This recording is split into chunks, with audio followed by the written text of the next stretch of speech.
Salve a tutti. Allora, quest'oggi io vorrei parlare dell'ipnosi, perché continuamente mi chiedete sull'ipnosi, e sulle vite passate, perché anche lì ci sono molte domande. E sull'ipnosi, dunque io premetto che sono ipnologa e che ho preso questo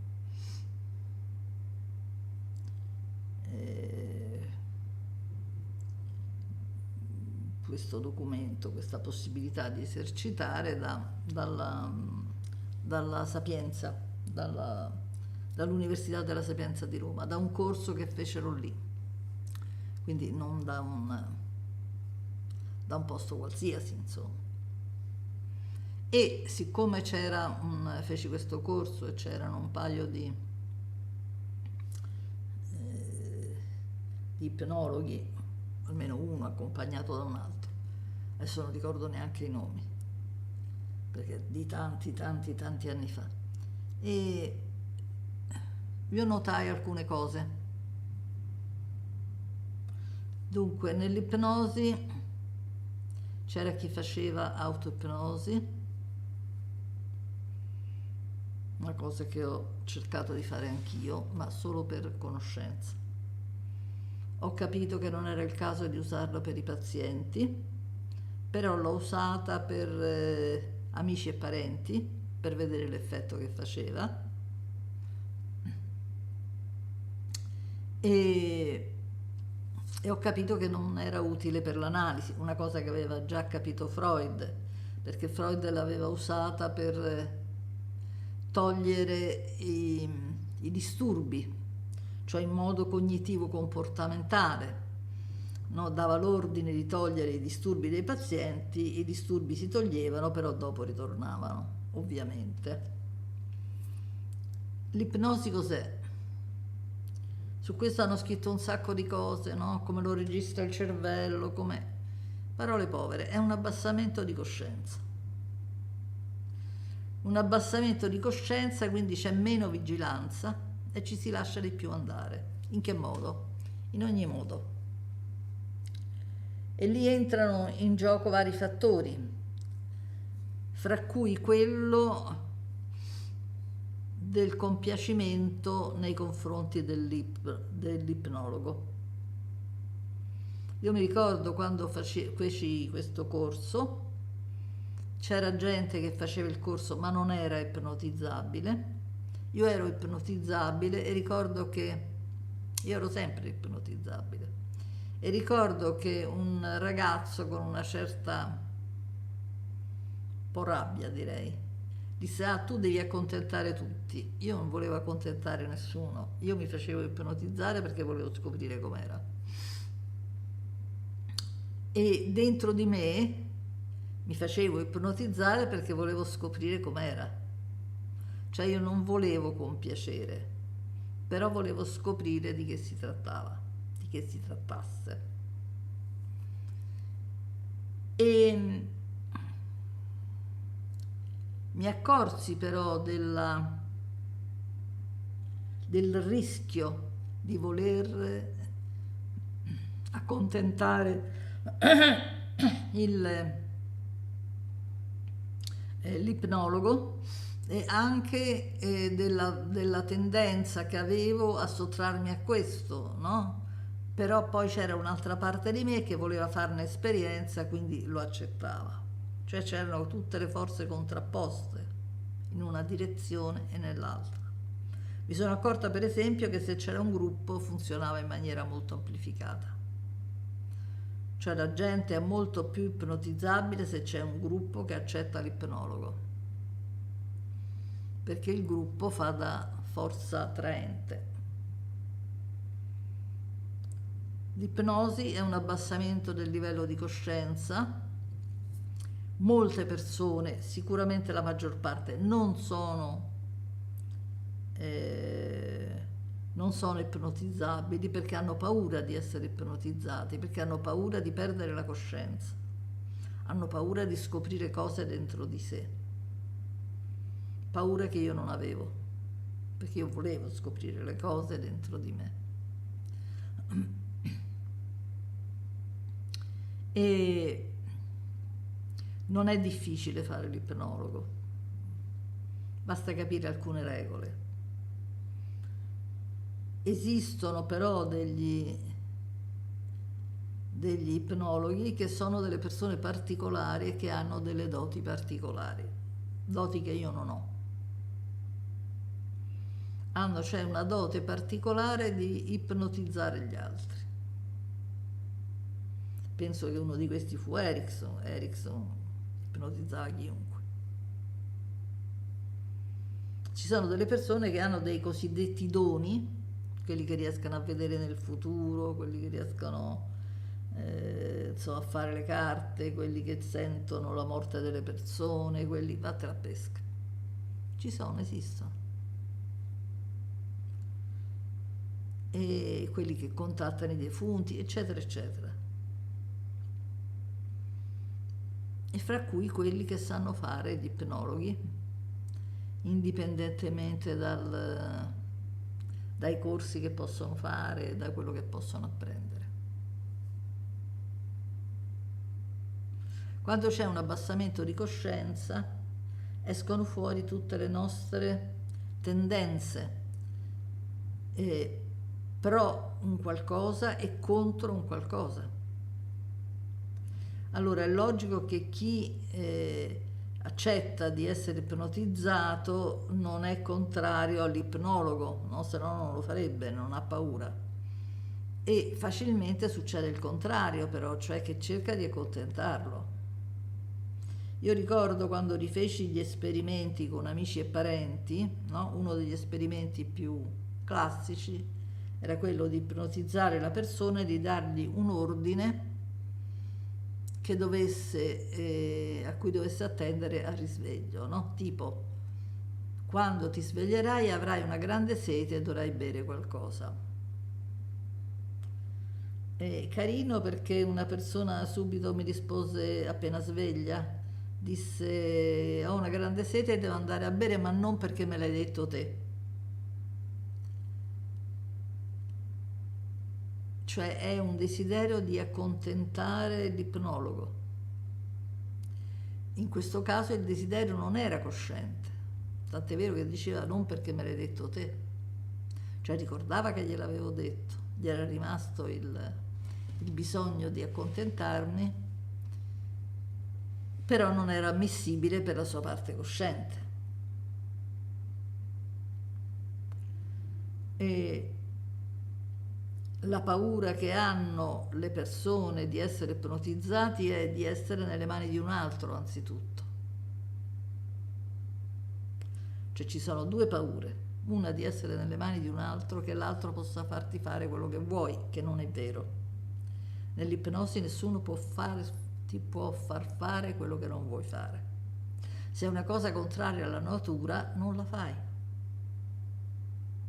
Se uno ti dice spogliati e tu non hai piacere di spogliarti, non ti spogli.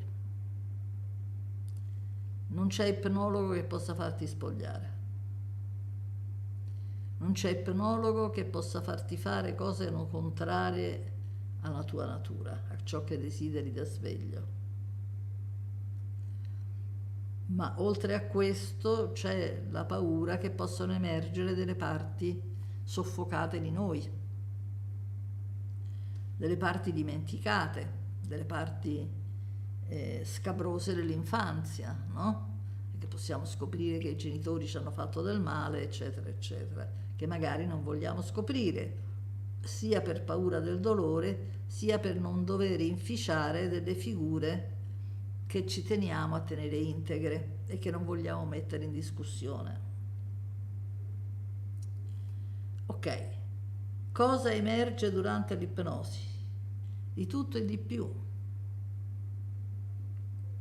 C'è chi ricorda il passato, ma non ho mai trovato cose particolari del passato, magari qualche particolare nel senso forti. E non ho mai trovato persone che hanno ricordato cose traumatiche del passato, e cioè le stesse difese che abbiamo nella veglia ce l'abbiamo anche durante l'ipnosi.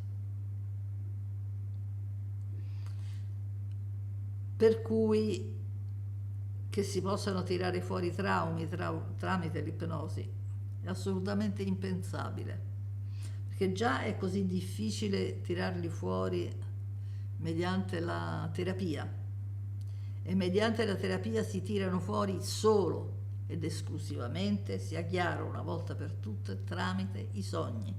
Tutte le varie tecniche, tutti i vari tipi di terapie che si sono inventati non tirano fuori i traumi, tirano fuori emozioni, sì, ne volessi, ma non tirano fuori il trauma. Tirano fuori tutte le emozioni meno che i traumi. E i traumi intendo ricordare maltrattamenti gravi avuti dai genitori, o anche peggio, e cioè anche un abuso sessuale da parte dei genitori, cosa molto più comune di quanto non si pensi. Io ho aspettato 5 anni per parlare di abusi sessuali sui figli, perché non fossi presa per una pazza, e dopo 5 anni in cui c'era parecchia gente che aveva fiducia in me, l'ho pubblicato,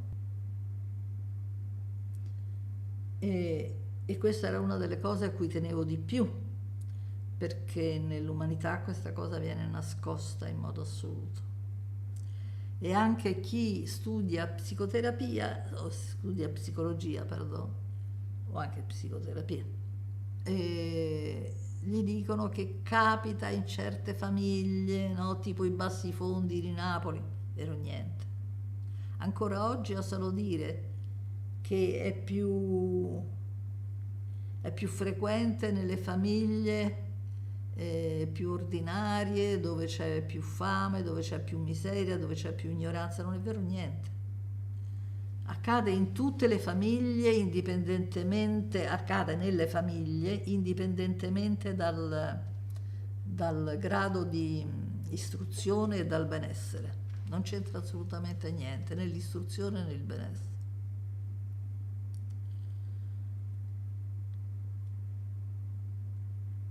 Con l'ipnosi certamente non si tira fuori niente, come con qualsiasi altra tecnica. L'unica tecnica che tira fuori gli abusi sessuali o i maltrattamenti gravi sono i sogni, se qualcuno li sa interpretare, ovviamente. Con l'ipnosi tutto questo non succede. Ma c'è di più. Con l'ipnosi l'individuo si lascia andare, per cui diventa più creativo, si può inventare quello che gli pare. E a questo punto è venuto fuori il ricordo delle vite passate. È un mare di gente, ne ha dette di tutti i colori sulle vite passate. Sotto ipnosi si sono ricordati la propria morte. Mi ricordo che ne sentii uno, aveva stato registrato, era una donna, era in coppia, era stata fucilata all'epoca della Roma papalina, eccetera, eccetera, poi era andata indietro, poi aveva ricordato vite passate. Allora, diciamo che le vite passate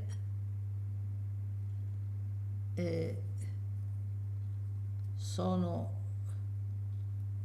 come posso dire, per molta gente un tipo di fede. Dunque con l'ipnosi noi non facciamo altro che attivare una grande fantasia a cui l'altro si lascia andare e ci racconta di tutto. In genere, quando hanno scoperto le loro passate reincarnazioni, sono sempre figli di faraoni o di persone famose, eccetera, eccetera.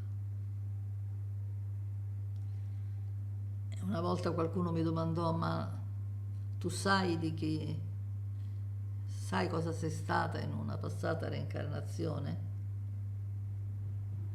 Dissi sì, facevo la lavandaia. Chi volete che sia stato? Certo che, ma non lo vorrei neanche sapere perché sicuramente ero più cogliona di adesso, scusate. Io già non sono nessuno adesso e penso che, non per modestia, non sono modesta, così come non sono immodesta, sono realistica. Io penso di non essere nessuno e penso che nessuno sia qualcuno. Tutti questi mistici, maestri, io non mi sento maestra, io sono sempre un'alunna che cerca di imparare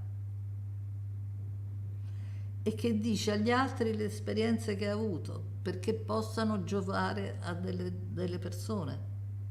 Ma non pretendo neanche di essere creduta. Se uno non mi crede, va, fa bene a non credermi, perché mi deve credere? Però se qualcuno ha delle esperienze in cui si riconosce, può avere degli spunti per il suo percorso e quindi può fargli bene. Se gli aiuta a capire delle cose della sua vita, gli fa bene. E in questo caso l'ho aiutato un pochino per quello che potevo, che è sempre poco.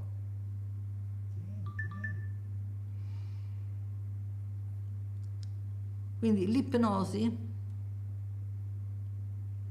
non serve a nulla. Lo dico perché l'ho guardato, l'ho sperimentato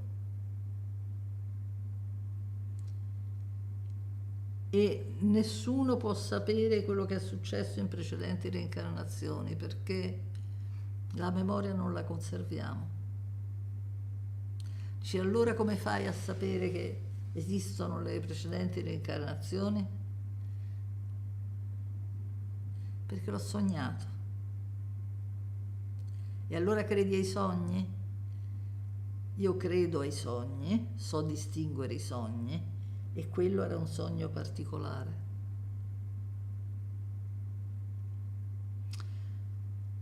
Ricordo che mi stava per cadere la mente condizionata, ero a buon punto, tanti schemi erano già caduti, io andavo ancora in analisi, io feci un sogno in cui entrai in una grotta e c'erano due giovani, un maschio e una femmina, di aspetto molto,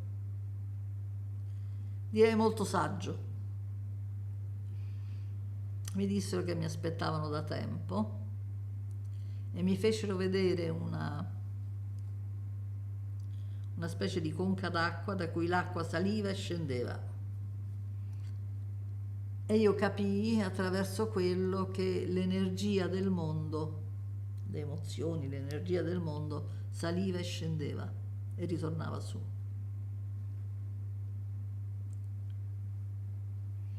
Quindi c'era un gioco su questo. E poi entrai in un'altra grotta, e in questa grotta c'erano i nomi, c'era una pietra enorme, infinita, su questa pietra era scritto il nome delle persone con la loro data di nascita e la loro data di morte. C'era il nome, c'era scritto data di nascita, data di morte, data di nascita, data di morte, eccetera, eccetera, all'infinito. E allora ho capito e ho detto, oddio, esiste la reincarnazione. Mi stanno dicendo questo. Dopo di questo il sogno si interruppe e feci un sogno subito successivo in cui c'erano degli elefanti che si arrampicavano su una collina e cadevano giù. Al che andai dall'analista e mi mise a piangere perché dissi no, io non voglio ritornare un'altra volta sulla terra e soffrire quello che ho sofferto, perché veramente ho sofferto tanto, ma non mi sento speciale per questo, non sono una persona che ha particolare, tanta gente ha sofferto, sono uno dei tanti, solo che soffrire è brutto, soffrire in quel modo è veramente brutto. e io non ci volevo tornare, speravo che finisse tutto. Perché non credete, ma tanta gente ha paura, mentre molta gente ha paura che dopo la morte non ci sia niente, molta gente ha paura che dopo la morte ci sia qualcosa. Vedi l'Amleto di Shakespeare. La paura è quella. Quindi io capii che c'era qualcosa, io capii che ci si rincarnava, però pensai che dovevo rincarnarmi e rifare da capo quello che avevo vissuto. E questi erano gli elefanti, che sono un simbolo della terra, cioè della realtà massiccia che poggia sulla terra, che si arrampicavano su una collina, cioè sulla mente. Io mi basavo sulle deduzioni della mente. Infatti mi misi a piangere e dissi no, io non voglio assolutamente. E lui tacque, come al solito, e gli dissi, però se c'è stato questo sogno degli elefanti che cadevano giù, c'è qualcosa che non ho capito. E lui disse sì, però non mi seppe dire cosa. E poi questo malessere durò parecchio e capì che lui non aveva, questo non l'aveva passato, il mio analista, per cui me ne andai dall'analisi e continuai l'analisi da sola. Naturalmente qualcuno mi ha detto, e quanto sai che è attendibile la tua analisi da sola?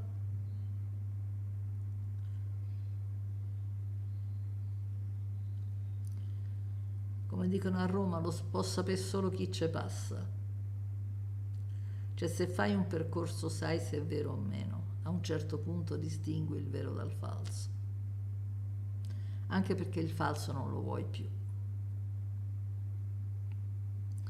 Quindi io avevo capito che quello che avevo sognato era vero, ma quello che avevo dedotto io era falso. E infatti poi ho capito che la reincarnazione si basa sulla consapevolezza che abbiamo.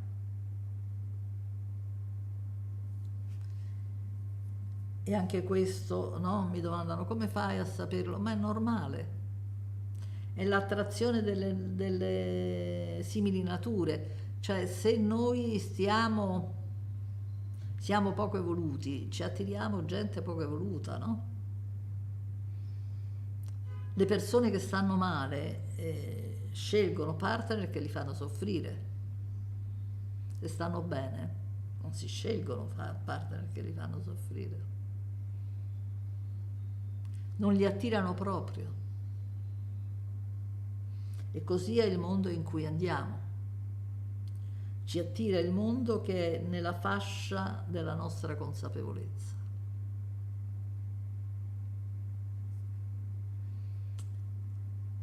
Da cosa l'ho capito? Da quello che ho capito in generale. Innanzitutto che non pretendo di sapere nulla dell'universo, perché io sono molto meno di una formica. Non conto nulla e non so nulla. Qualcosa ho sperimentato e quello l'ho capito, ma ci sono molte cose che non ho capito e che non pretendo di sapere.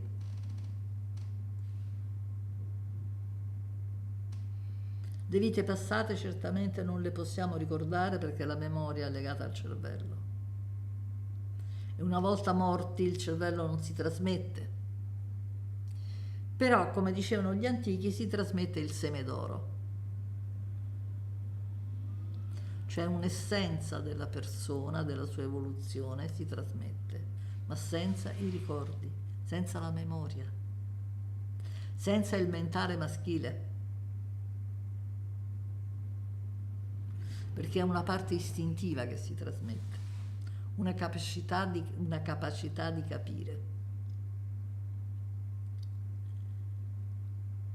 Quindi una capacità di capire il mondo che si trasmette, si trasmette in un bambino, poi questo bambino capita in una certa famiglia, perché capita, non ce la scegliamo, altrimenti le famiglie peggiori le eviteremmo. quello è un modo per dire non siete succubi, tutto è preordinato, perché gli fa tanto piacere pensare che tutto sia preordinato. Come quello che viene abortito, no? Ha preordinato di scegliersi dei genitori che lo fanno abortire. Insomma. Anche perché la maggior parte delle persone che vengono maltrattate eh, diventano aggressive e negative. Poche ne fanno uno strumento di comprensione. Quindi sarebbe meglio nascere da persone più sagge per evolversi, che non da persone che ti maltrattano.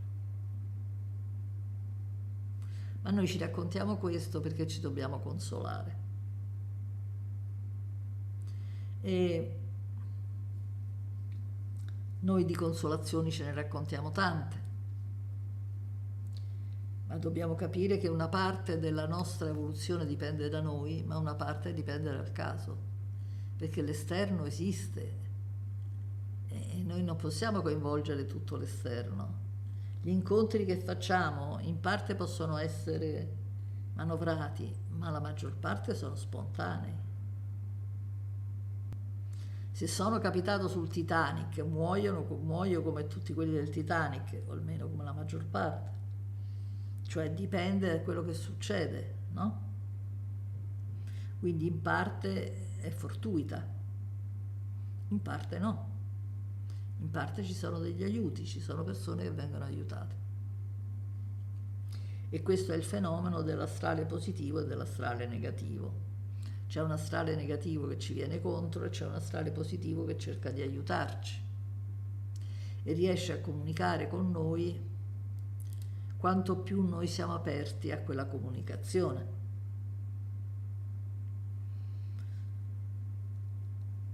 Quindi nelle vite passate io non credo affatto che noi ci ricordiamo qualcosa. Se ci ricordiamo qualcosa è una nostra invenzione, un nostro distacco dalla realtà.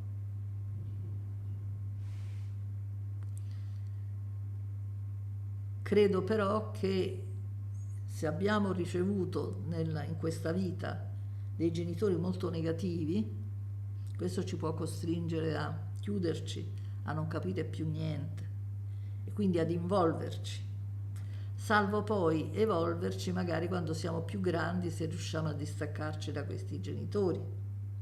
Quindi molta gente deve rifare il cammino a ritroso e ritrovare se stesso bambino, che era una parte sana.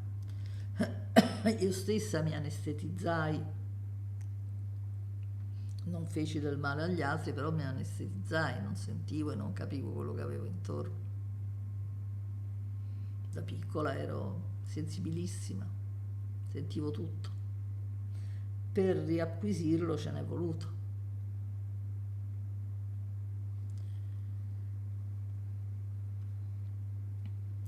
Quindi tutte le favolette sul noi ci ricordiamo delle vite passate sono appunto favolette. Nessuno si può ricordare delle proprie vite passate. Quando lo fa è una sua immaginazione, è come l'ipnosi. E in questo percorso, chiamiamolo così spirituale, una parola che a me non piace, io lo chiamerei evolutivo,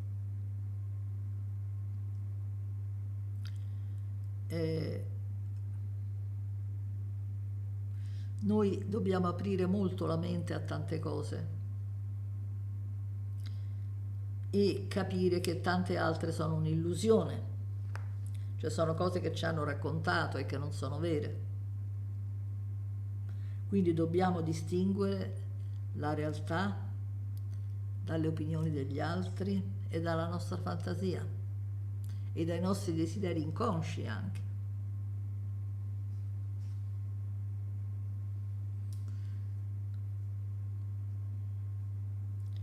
Quindi delle nostre passate reincarnazioni noi abbiamo l'essenza e certamente le nostre passate reincarnazioni non sono state migliori di queste, perché altrimenti saremmo andati in un mondo migliore. Ma andremo in un mondo migliore se riusciremo in questa reincarnazione ad andare un pochino avanti nella nostra consapevolezza. perché entreremo in mondi più consapevoli e quindi più positivi. Se facciamo come l'astrale negativo, cerchiamo solo di fare del male agli altri per sfogarci del male subito, peggioriamo o conserviamo quello che abbiamo e ritorniamo nell'astrale negativo. L'astrale negativo è crudelissimo, è cattivissimo, succhia energie, è di una forza incredibile, è di natura umana, come del resto l'astrale positivo. Deriva dall'uomo, non deriva da altro. E credo che l'abbiano tutti gli animali, perché noi siamo animali, quindi anche gli altri animali. E questo astrale si dà da fare per rovinare le persone o per aiutarle, a secondo che è positivo, aiuta, e negativo, distrugge. E ogni tanto interviene. Qualche volta questi interventi si capiscono, perché sono evidentissimi. A volte no.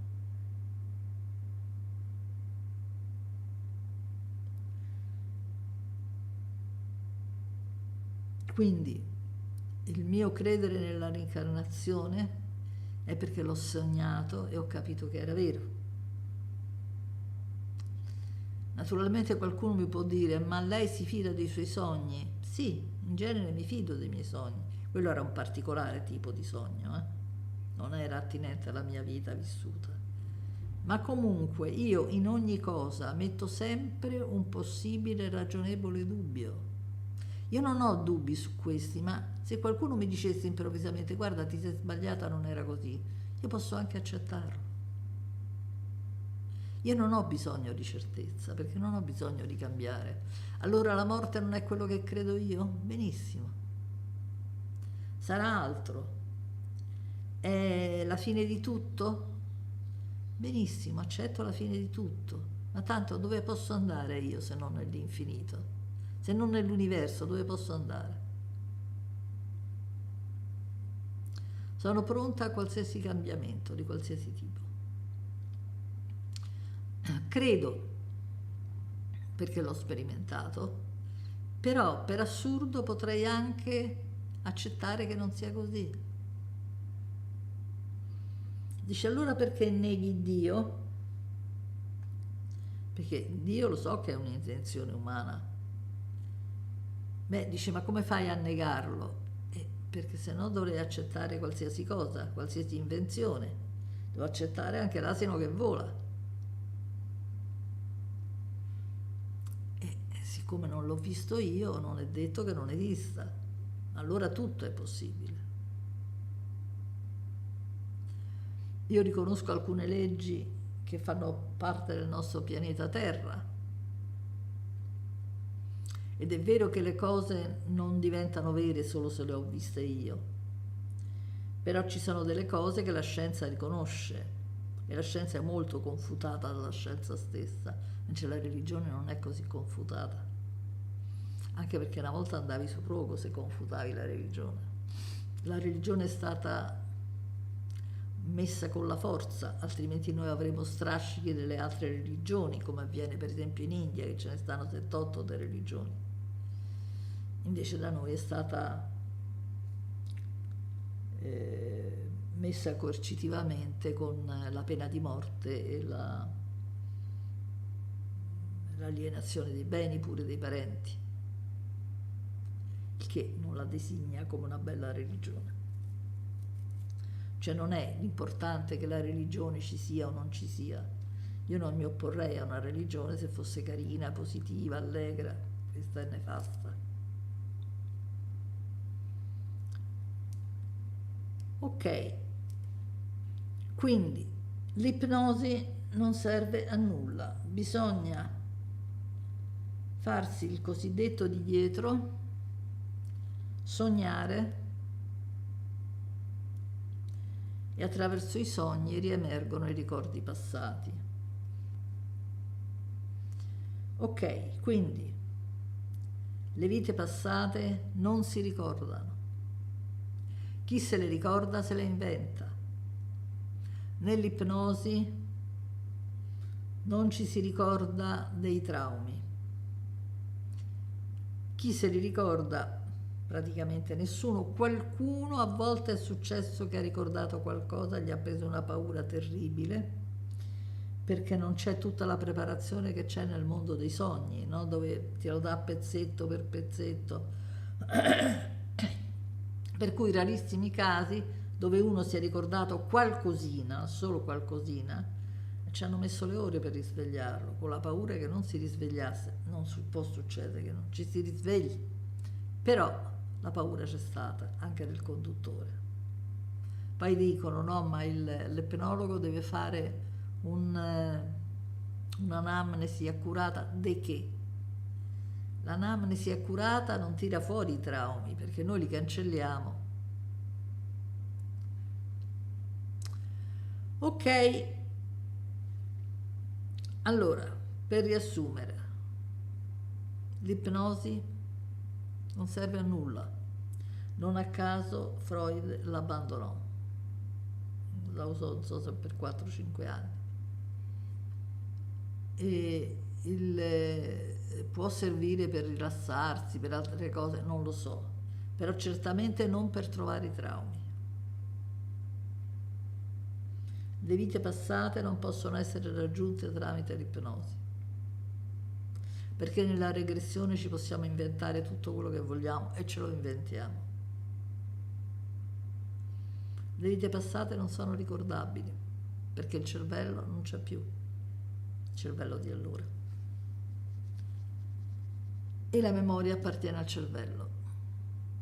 Dice, ma come fanno allora i defunti a stare dall'altra parte a ricordarsi delle persone? Perché esiste la memoria dell'anima. La memoria dell'anima fa sì che l'anima, quando va dall'altra parte, si ricorda delle persone care, quella memoria si rimane, che è la memoria del sentire, non la memoria del cervello. Però quando si reincarnano poi perdono anche quella. Un saluto a tutti, arrivederci.